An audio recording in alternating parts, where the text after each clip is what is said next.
Bienvenidos a una nueva clase del curso de mecánica. Hoy estudiaremos reología. La reología es el estudio de cómo fluyen los fluidos. Por ejemplo, hay fluidos que escurren con facilidad, como el agua o el alcohol, y hay fluidos que les cuesta más escurrir, como por ejemplo la lava o la miel. Hoy estudiaremos la relación entre el desplazamiento de un fluido y la desformación.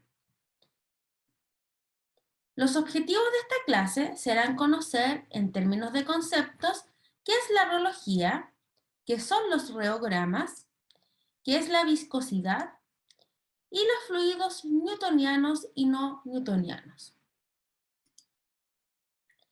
La reología es la rama de la física que se dedica al estudio de la relación entre la deformación y flujo de materia.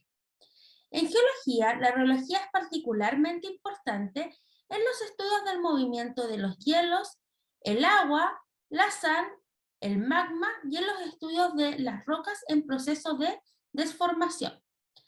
Las características reológicas también son sumamente importantes en los lodos de perforación, fluidos de perforación de yacimientos, fluidos de reacondicionamiento y terminación, cementos y fluidos y píldoras especializados. Las características reológicas de los lodos se miden continuamente durante una perforación y se ajustan con aditivos o disoluciones para cumplir las necesidades operativas. Por ende, la reología también es muy importante en la minería.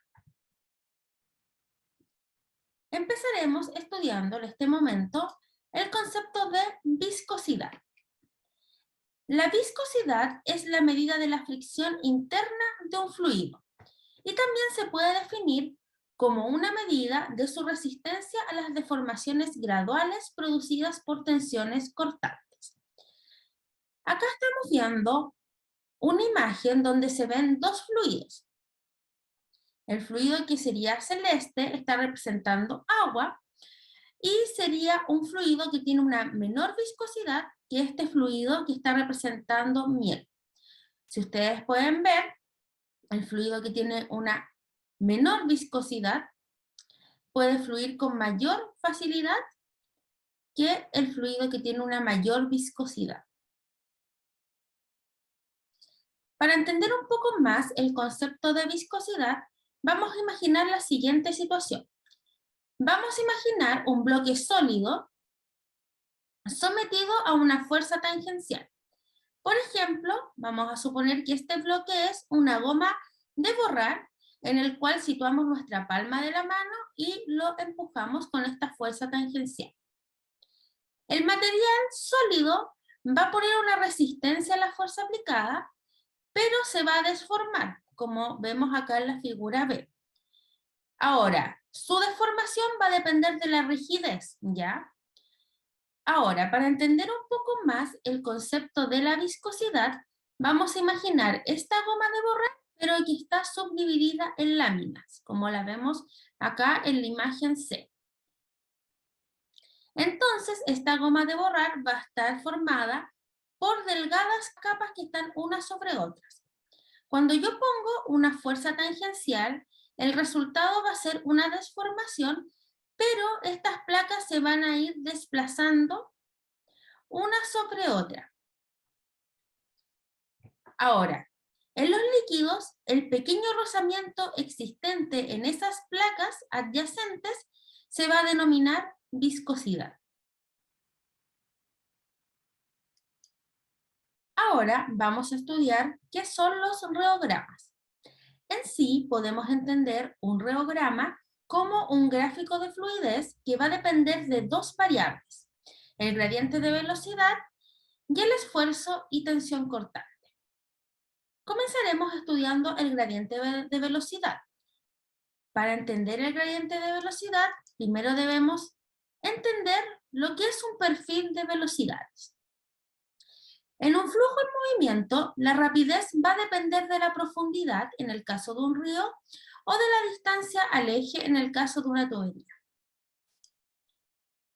Por ejemplo, en una tubería se puede observar un perfil parabólico, lo que significa que la rapidez del flujo es máxima en el centro y disminuye hacia los bordes. Acá podemos ver el perfil de velocidades.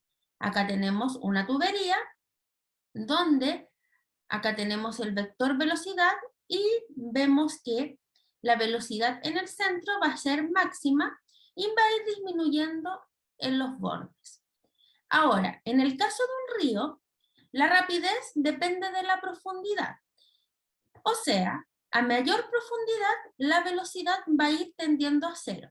Si tenemos un río turbulento, vamos a ver que el flujo o la velocidad mayor va a estar en la parte superior del río y a medida que vayamos aumentando la profundidad, la velocidad va a tender a ser cero. El perfil de velocidad se caracteriza con el gradiente de velocidad. El gradiente de velocidad se le va a llamar gamma y va a ser la razón de cambio de la velocidad del flujo respecto de la vertical. Acá vamos a ver que va a ser la pendiente de un gráfico B versus Z, siendo Z la coordenada correspondiente a la profundidad. Un ejemplo sería este. Acá tenemos un gráfico B versus Z. B es la velocidad y Z es la profundidad. Como dijimos que en el caso de un río, la velocidad va a ir disminuyendo a medida que vamos avanzando en la profundidad. Podemos ver que este gráfico está mostrando eso. Vemos que la velocidad va a ser igual a 2 menos 5z, todo esto medido en metros por segundo. El gradiente de velocidad gamma va a ser igual a la variación de la velocidad dividido en la variación de la profundidad. En este caso, me dice que es de menos 5 segundos elevado a la menos 1. O sea, que sea negativo, eso depende de la pendiente. Nosotros tenemos acá que nuestra pendiente es negativa y por eso tenemos esta inclinación.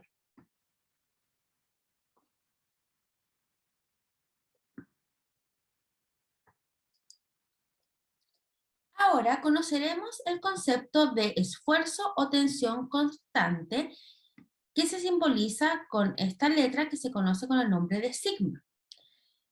El esfuerzo o tensión constante es una presión y se va a medir en pascales o newton dividido en metros cuadrados.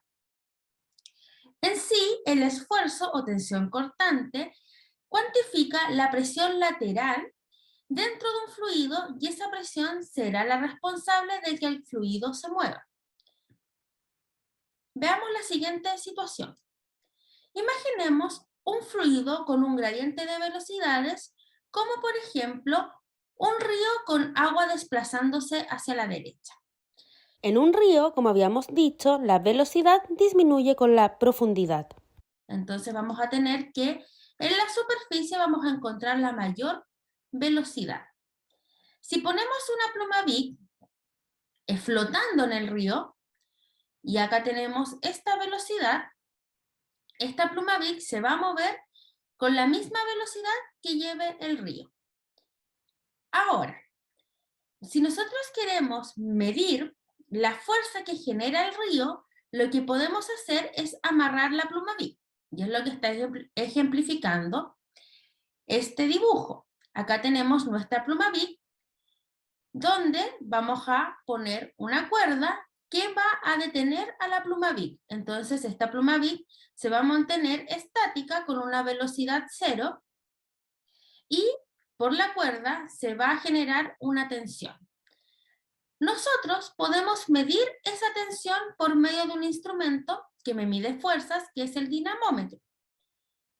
Ahora, por acción y reacción, si la fuerza con que es jalada la pluma Bic o es movida la pluma Bic por el río hacia la derecha, va a ser la acción y la reacción va a ser la tensión que nosotros podemos medir en la cuerda, ya con el dinamómetro.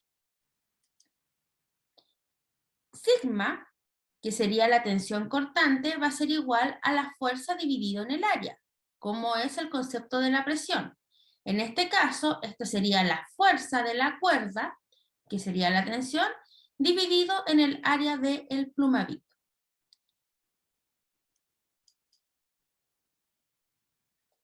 Ahora que conocemos los conceptos de tensión cortante y gradiente de velocidad, vamos a conocer lo que es un reograma. Un reograma va a ser un gráfico que nos permite caracterizar un fluido por medio de un gráfico sigma versus gamma. Sigma, recuerden que es la tensión cortante versus el gradiente de velocidad.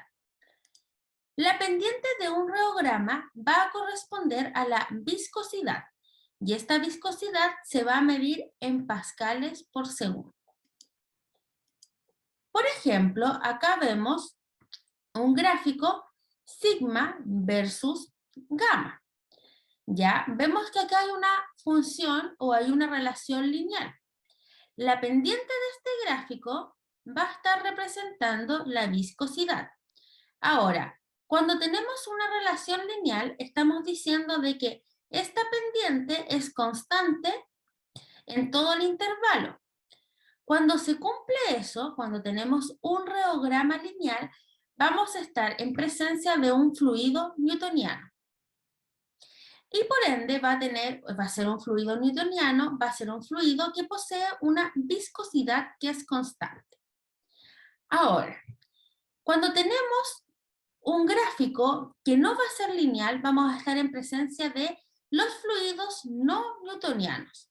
Y dentro de esos fluidos no newtonianos podemos encontrar los fluidos independientes del tiempo, como el dilatante y el pseudoplástico, o los fluidos dependientes del tiempo, como el tixotrópico y el reopéctico. Vamos a ver qué son estos conceptos. Acá tenemos, en este gráfico, que tenemos la curva A y B, vamos a tener fluidos que también se conocen con el nombre de fluidos sin memoria. ¿Ya? Si nosotros tenemos acá la curva roja, vamos a estar en presencia de un fluido newtoniano, donde tenemos que la viscosidad es constante. En el caso de A, vamos a tener una curva que es más que lineal. ¿Ya? Por ejemplo, una potencia elevado a 2. En esta curva, que es más que lineal, nosotros podemos ver que la viscosidad va a ir variando dependiendo cómo varía gamma o a medida que avanza gamma. Este tipo de fluidos, donde tenemos una curva más que lineal, se conoce como fluido dilatante. Y en el caso B tenemos una curva menos que lineal, por ejemplo, una función raíz o elevado a un medio. Y ahí estaríamos en presencia de un fluido pseudoplástico. Un fluido newtoniano podría ser el agua, el alcohol y la leche. Un fluido dilatante puede ser la harina de maíz y el chocolate. Y un fluido pseudoplástico va a ser la mostaza o la pulpa de papel. También podemos encontrar este tipo de relación, que eran fluidos que dependían del tiempo. ¿Ya? También estos se conocen como fluidos con memoria. En este caso, vemos que la relación de sigma y gamma tiene dos imágenes. Ya, por ejemplo, para un valor de gamma, supongamos esta línea, lanzamos una línea recta, podemos encontrar un valor de sigma acá y un valor de sigma acá. ¿Cómo se van a diferenciar? Si gamma va aumentando su valor de sigma va a ser esta línea que va aumentando. En cambio, si gamma va disminuyendo su valor, va a tomar los valores de sigma de esta curva. Cuando nuestra curva es más que lineal, vamos a estar en presencia de un fluido tixotrópico.